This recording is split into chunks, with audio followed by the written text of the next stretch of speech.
తర్వాత కొంతకాలానికి పిల్లలకి పనికిరాడు, భార్య పనికిరాడు, ఎవరికి పనికిరాడు, సంఘానికి కూడా పనికిరాడు. అవునా? ఏ విషయం ఆయన చెప్పాల్సిన పని లేదు, వాడు స్వతహాగా చేసుకుంటూ పోతారు. అప్పుడు అయితే జీవితం ఇలా గడిపేసినాం. చివరికి ఎక్కడికి చేరాం? మనం పరలోకానికి చేరాం.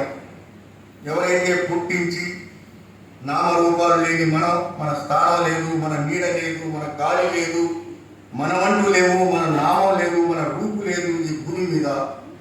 అటువంటిది మన తండ్రి యొక్క శరీరంలో నుంచి ఒక్క చెడు నీటి చుక్కని చెడు నీటి చుక్క, అది ఒకవేళ బట్టకి తగిలిందని మనకు అనుమానం వస్తే 2 సబ్బు పెట్టి 4 సార్లు వృత్తి పైకెత్తి చూసుకుంటాం చుక్క ఉందా పోయిందా అని.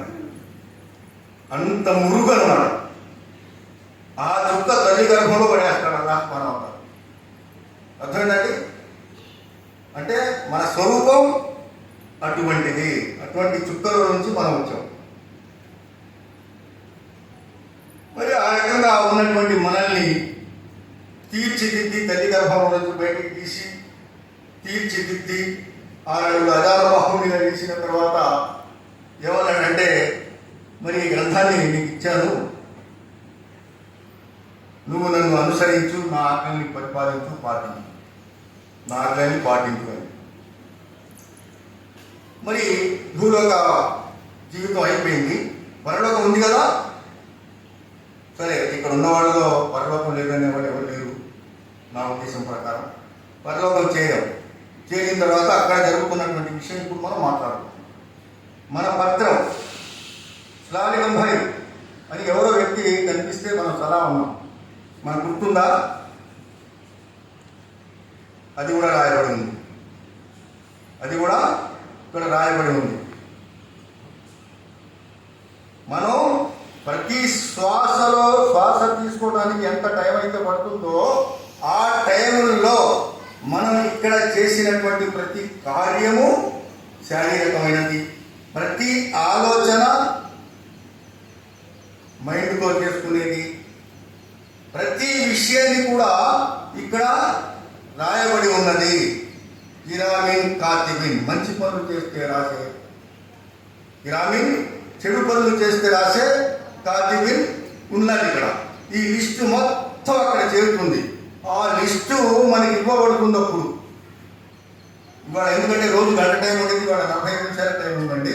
నేను షార్ట్కట్గా వెళ్ళిపోతున్నాను, అది అర్థం చేసుకోండి అల్హమ్దులిల్లాహ్. మరి ఈ కర్మల పత్రం ఏది వదిలిపెట్టబడి ఉండదు. అందులో మనకు గుర్తు ఉండేది కనీసం 1 పైసా వంతు కూడా ఉండదు. అన్ని విషయాలు ప్రపంచంలో మనం చేసి పెడతాం. అవన్నీ అక్కడ చూసుకుంటాం అన్నమాట. అవన్నీ అక్కడ చూసుకుంటాం. అదే ఇక్కడ అల్లాహ్ సుబ్హానహు వ తఆలా రాయడు. ఎవరు మానవుడు రాసింది కాదు ఇది. అల్లాహ్ సుబ్హానహు వ తఆలా స్వతహాగా రాసినటువంటి గ్రంథంలో. ఆ గ్రంథంలో ఏం చెప్తున్నాడో వినండి.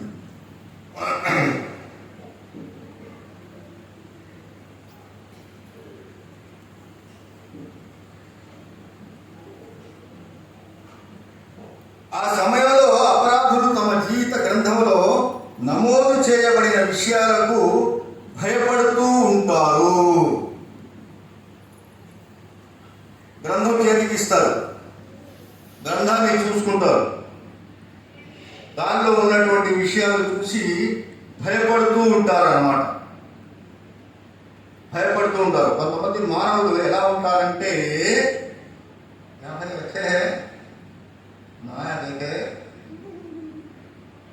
అర్థమైందండి? అర్థమైందా? మీ వైపు కూడా చూపించాలా? చూపించమంటే చూపిస్తాను. చూపించమంటారా వద్దంటారా? ఒకటి చెప్పండి. అర్థమైపోయిందా? అలా ప్రవర్తించినటువంటి, అలా ఆలోచించినటువంటి, అలా యోచించినటువంటి విషయాలు కూడా అక్కడ నమోదు చేయబడి ఉంటాయి. అర్థమైందండి? అంటే మనసులో దాగినటువంటి రహస్యాల్ని కూడా రాయబడి ఉంటాయి అన్నమాట. అప్పుడు ఈ పత్రం అంతా చూసుకున్నాడు, భయపడుతూ ఉంటాడు. ఉండటాన్ని నీవు చూస్తావు. వారు అప్పుడు ఏమంటారో తెలుసా? అయ్యో